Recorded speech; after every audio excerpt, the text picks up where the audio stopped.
मुक्ति का मार्ग मैं बताता हूं, ध्यान से सुनो। बोले जितासनो जित श्वासो जित संगो जितेन्द्रिय स्थूले भगवतो रूपे मनः संधारयेद्रियम्। भगवान को पाने के लिए एक छोटा सा उपाय बताता हूं आपको, गौर से सुनना। भगवान से यदि मिलना चाहते हो तो जितासनो, जीवन में सबसे पहले आसन को जीतने का प्रयास करो। आसन माने कुर्सी। आजकल तो लोग कुर्सी के लिए लड़ रहे हैं। प्यार से बोलो जय श्री कृष्ण। पूरी दुनिया में कुर्सी की ही लड़ाई चल रही है। जितासनो, देखो जो संत महात्मा होते हैं वो दूसरे के आसन पे कभी नहीं बैठते। जब देखोगे अपने ही आसन पे बैठते हैं। आसन का बहुत बड़ा महत्व है। अब जैसे मान लो हम इस आसन पे बैठे हैं, तो संकल्पित होकर के बैठे हैं ना इस आसन पे। अब कोई सोचे कि इस आसन पे आकर के बैठ जाएं, तो मेरे जीते जी तो ये चीज असंभव है। अरे मैं जब यदि कदाचित किसी विषम परिस्थिति में मेरी मृत्यु हो गई तो इस आसन का अधिकारी जो यहाँ का आचार्य होगा वो होगा। लेकिन ऐसे कोई सोचे इस आसन पे बैठना, वैसे तुम चौकी 100 ठो लगा लो, 100 गद्दी बना लो, बैठो, मुझे कोई हस्तक्षेप नहीं है। लेकिन इस आसन पे बैठने का अधिकार, मान लो कोई छोटा सा विद्यालय ही है और वहां के प्रबंधक या प्रधानाचार्य के आसन पे यदि आप जाके बैठो, आप कितने ही क्यों ना महान हो, तो ये तो महानता नहीं है, ये तो मूर्खता है। आसन का महत्व है जी। जितासनो, आसन पे विजय प्राप्त करो। और आसन पे विजय प्राप्त कैसे होगा? एक आसन पे बैठने का प्रयास करो। आज 5 मिनट बैठो, कल 10 मिनट बैठना, 20 मिनट बैठना, आधा घंटा, 1 घंटा, 2 घंटा। धीरे धीरे आसन पे विजय मिलेगी। तो आपको 4 घंटा भगवान की कथा सुननी हो तो 4 घंटा बैठे रहोगे, क्योंकि आपने आसन पे विजय प्राप्त किया। और जब 4 घंटा जीवन में कभी बैठे नहीं तो कमर में दर्द, पैर में दर्द, हाथ में दर्द, शरीर में दर्द, नाना प्रकार से जो है शरीर में पीड़ा होगी। और यदि आप जीवन में आसन पे विजय प्राप्त किए हो तो 4 घंटा नहीं 8 घंटा कोई बैठाए तो आपको तकलीफ नहीं होने वाली है। जितासनो, प्राणायाम के माध्यम से अपने श्वासों पे भी विजय प्राप्त कर सकते हो राजन। जित संगो, अच्छे लोगों की संग करो, कुछ अच्छे गुण प्राप्त होंगे।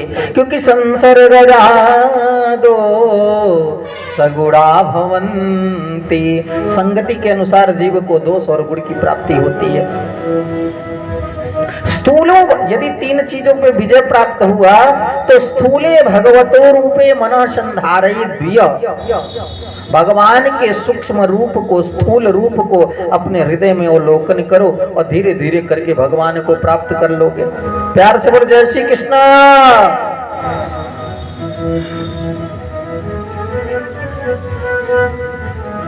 ऐसा न हो पाए तो एक काम और हो सकता है, ज्ञान और भक्ति के मार्ग से आप भगवान को प्राप्त कर सकते हो।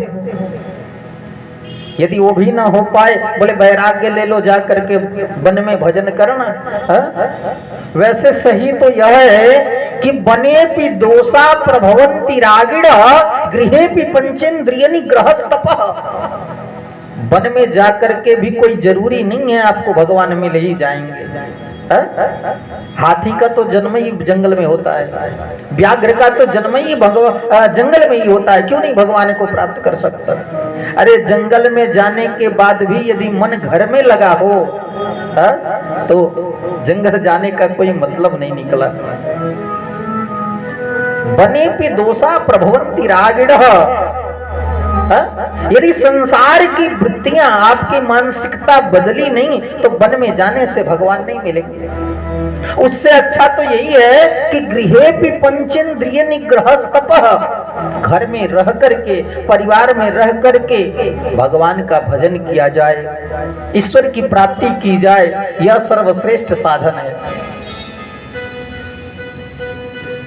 यह भी ना यदि हो पाए राजन, तो भागवत के 10 लक्षण हैं कि अकामः सर्व कामो वा मोक्ष कामो उदारदी तीव्रेण भक्ति योग। इन लक्षणों में से एक लक्षण को धारण कर लो तो भी भगवान मिल जाएंगे। परीक्षित बोले, गुरुजी आप कथा तो बड़ी देर से सुना रहे हो, बड़ी सुंदर सुंदर ज्ञान की बात कर रहे हो, कि यह कर लो भगवान मिल जाएंगे, यह उपाय कर लो तो भगवान मिल जाएंगे। लेकिन गुरुजी हमारी समझ में यह नहीं आ रहा है कि आखिर भगवान मिलते किसको है। ओहो, तो कहीं ऐसा तो नहीं जो व्यक्ति बड़ा धनवान होगा उसे भगवान मिलते होंगे। सुखदेव जी कहे बिल्कुल नहीं। बोले तो जो बहुत बड़ा ज्ञानी होता होगा उसे भगवान मिल जाते होंगे। बोले बिल्कुल नहीं, हमारा तो ज्ञानी को नहीं मिलते होंगे, धनवान को नहीं मिलते होंगे, तो जो दिन भर में 10 बार स्नान करता होगा, पवित्रता रखता होगा, उसे मिलते होंगे। बोले बिल्कुल नहीं। अच्छा महाराज, तो स्नान करने वालों को भी भगवान नहीं मिलते होंगे, तो हमें ऐसा लगता है जो बहुत बड़ा विद्वान होता होगा उसे भगवान मिल जाते होंगे। बोले बिल्कुल नहीं। अरे राजन, व्याधस्य चरणं ध्रुवस्य च वयो विद्या गजेन्द्रस्य का जातिर्विदुरस्य यादवपते रुग्रस्य किं पौरुषम् कुब्जाया किम तत्र रूपमधिकम् किं तत्सुदाम्नो धनम् भक्ति तुष्यति केवलं परमया भक्त प्रियो माधव। तुमने कहा जो दिन भर में 10 बार स्नान करता होगा तो व्याधस्य, जो व्याधि था वो कहाँ नहाता था? तुमने कहा जिसकी लंबी उम्र होती होगी, तो ध्रुव जी की कौन सी लंबी उम्र थी? वो तो 5 वर्ष में ही भगवान को प्राप्त कर लिए। तुमने कहा जो बहुत विद्वान होते होंगे उन्हें भगवान मिलते होंगे, तो जो गजेंद्र हाथी था कौन सा विद्वान था? एक पुष्प लेकर के भगवान को बुलाया और नारायण स्वयं प्रकट हो गए। तुमने कहा जो उच्च कुल में जिसका जन्म होता होगा, ब्राह्मण बन के आता होगा, उसे भगवान मिलते होंगे। तो कहा जाते विदुरस्य यादवपते, विदुर जी कौन से उच्च कुल के थे? दासी के पुत्र थे। विदुर जी को तो भगवान विदुर जी के घर गए और कदली नहीं, केला नहीं खाए, केले के छिलके को खाए। विदुर जी कौन से उच्च कुल के थे? अरे महाराज, भक्ति तुष्यति केवलम परमया भक्त प्रियो माधव। भगवान को भक्ति भाती है, ना कि धन दौलत और पवित्रता। भगवान को तो केवल केचिद केवल या भक्त्या वासुदेव परायण, वासुदेव के परायण की गई भक्ति ही भगवान को पसंद है।